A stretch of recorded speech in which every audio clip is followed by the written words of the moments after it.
How many people here are union members? Wow, more than I expected. Tremendous.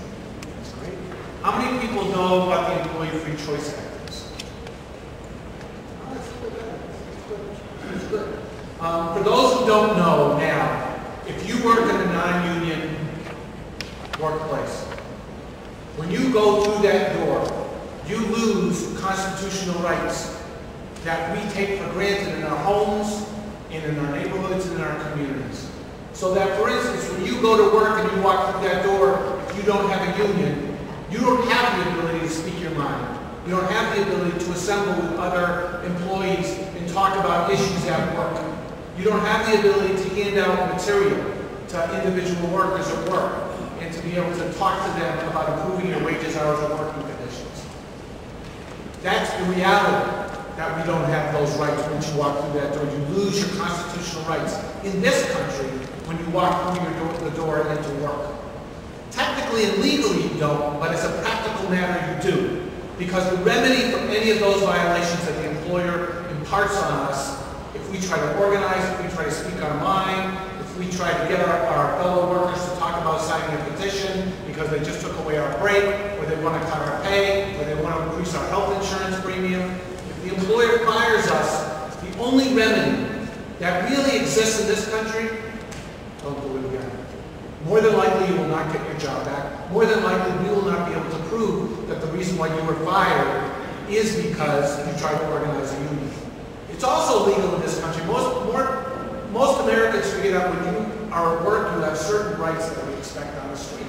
Like, if they just fire you because they don't like how your eyebrows are aligned, that is perfectly legal in this country to do that. There is no such thing as called at-will employment.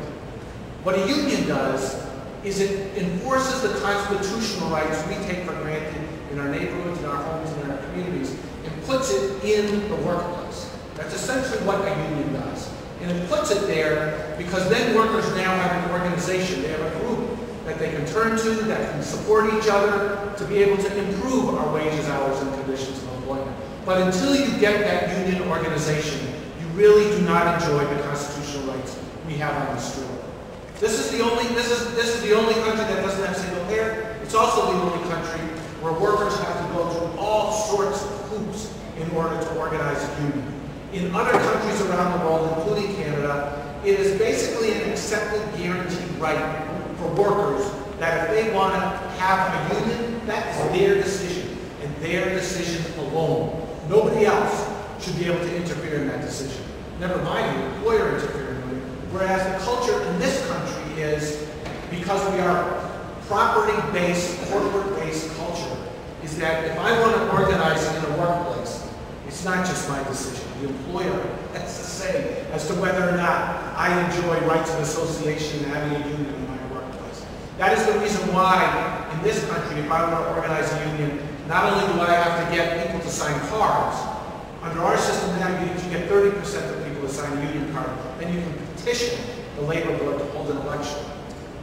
So if I petition for an election, that means that election is going to be held a month and a half to 2 months later. Guess what the employer does in that month and a half to 2 months? They have what's called captive audience meetings, and they're allowed to do this. The employer can do this, workers can't.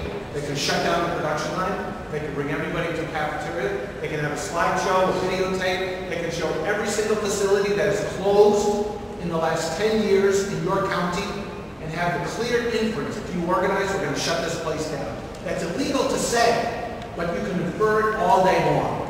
And there's a reason why there's no manufacturing organizing going on in this country, and it's for that very fact right there, where an employer can just come up to an employee and say, you organize a union, just have that one-on-one conversation, you organize a union, we're going to shut your factory down. And it takes a very unique set of circumstances, a unique group of individuals to be able to withstand that kind of repression.